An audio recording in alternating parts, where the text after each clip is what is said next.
पूरे भारत में आपके भाई, आपके पिता, आपकी माता सब हैं, लेकिन एक बात कहना चाहूँगा, नारी ही नारी की दुश्मन है। मैं अपनी उन माताओं से कहना चाहता हूँ कि अगर आप अपनी बहू को प्रताड़ित करोगी या प्रताड़ित हुए देखोगी तो क्या कभी आपकी बेटी किसी के दूसरे के घर में सुख शांति पाएगी? नहीं पाएगी। अगर सास, जितनी भी सास बनती है महिलाएं, उनको कहता हूँ अपनी बहू को अपनी बेटी समझ के रखिए, कभी घर में कोई लड़की प्रताड़ित नहीं होगी।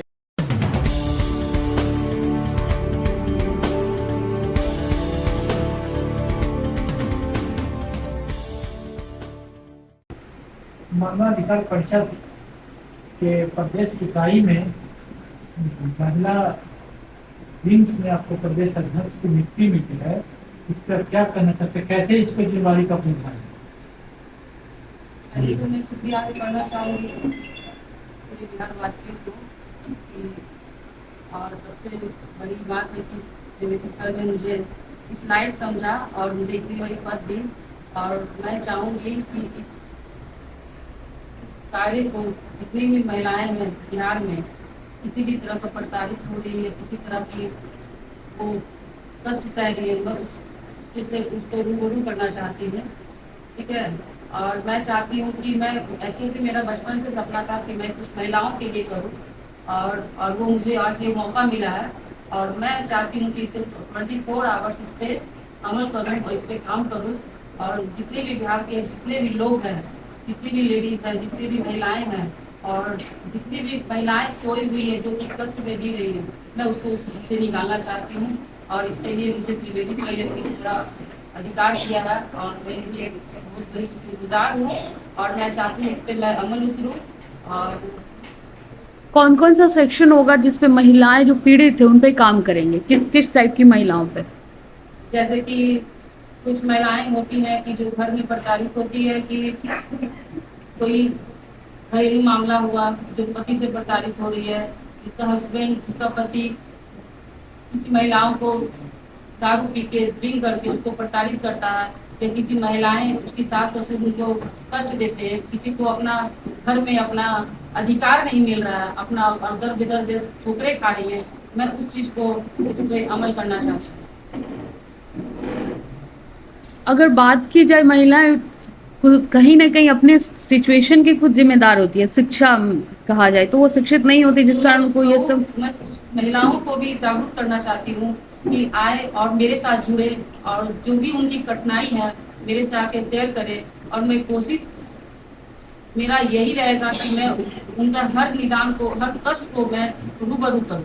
काम कैसे करेंगे, स्ट्रिक्टली या फिर थोड़ा प्यार से? एकदम स्ट्रिक्टली करूंगी, और जहाँ प्यार की जरूरत होगी मैं प्यार से काम करूंगी, जहाँ स्ट्रिक्टली की जरूरत होगी मैं स्ट्रिक्टली काम करूंगी। महिलाओं के लिए बहुत बड़ी जटिल समस्या है दहेज प्रथा। इसमें आए दिन बहुओं को जलाई जाता है, बहुओं की आत्महत्या करती है, फांसी लगा लेती है, इसके बारे में इस पर क्या, कैसे काम करें?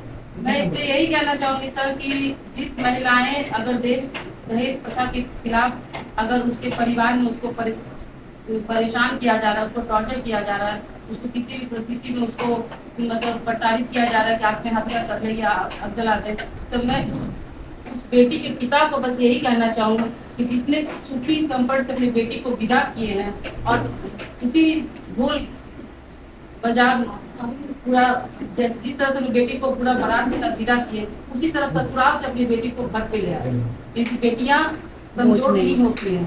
ठीक है ना। और मैं यही चाहती हूँ कि हर पिता के ऊपर बेटियां बोझ नहीं होती। ऐसा नहीं लगता कि बहू शब्द हटा करके बेटी ही रखा है? हाँ, तो वही होता है। अगर कोई भी ससुराल वाले लोग अगर अपनी बेटी को बेटी और अपनी बहू को बेटी मान ले, तो ये आत्महत्या की कथा भूल। बाल श्रम जो कार्य कराया जाता है नाबालिग बच्चों से, उस पर क्या करें, कैसे क्या करें? बाल विवाह जो होता है, तो मैं उसके लिए यही कहूंगी कि ये तो गलत है, लेकिन इस चीज में तो गार्जियन को मैं यही कहूंगी कि अपने बच्चों को, कभी बेटियों को खासकर, जो महिलाएं होती है ना, वो सर्वश्रेष्ठ, उनसे बड़ा शक्ति इस धरती पे कोई नहीं। आज महिलाएं में जो शक्ति छुपी हुई है, जो किसी डर से, किसी पीड़ा से वो दबी हुई है, मैं यही कहूंगी कि कोई महिलाएं अपने बच्चों को ये शिक्षा जरूर दे, अपने पैरों पे खड़ा करे कि जहाँ भी जाए अपना नाम कमाए और अपनी शिक्षा कमाए। ठीक है। और अपना परिचय चाहते मेरा नाम शालू सिंह हुआ, मैं मिर्जापुर से मैं रहती हूँ। मैं अपनी उन माताओं से कहना चाहता हूँ कि अगर आप अपनी बहू को प्रताड़ित करोगी या प्रताड़ित हुए देखोगी तो क्या कभी आपकी बेटी किसी के दूसरे के घर में सुख शांति पाएगी? नहीं पाएगी।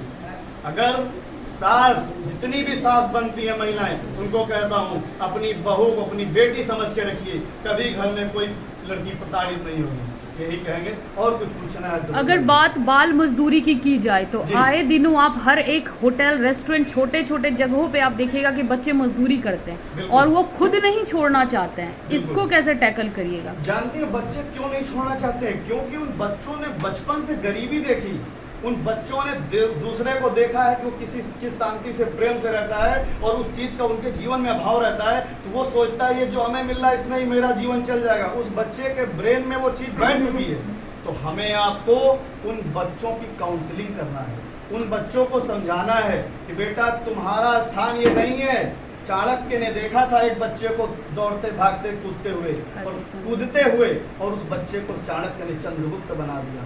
तो ये काम हमारा आपका है। हम सब समाज में ऐसे चाणक्य बन सकते हैं कि हर पीड़ित बच्चे को चंद्रगुप्त बना सकते हैं। ये हमारी आपकी शिक्षा और हमारे आपका मार्गदर्शन से हो सकता है। उनको लाइन देना, शिक्षा देना, पढ़ाना लिखाना, मेरे संगठन से अगर कोई ऐसा मैटर देता है, संगठन को देता है, तो मैं आप सबको विश्वास दिलाता हूँ संगठन पूरी जिम्मेदारी से वो काम पूरा करेगी। और बोलिए कोई बात नहीं।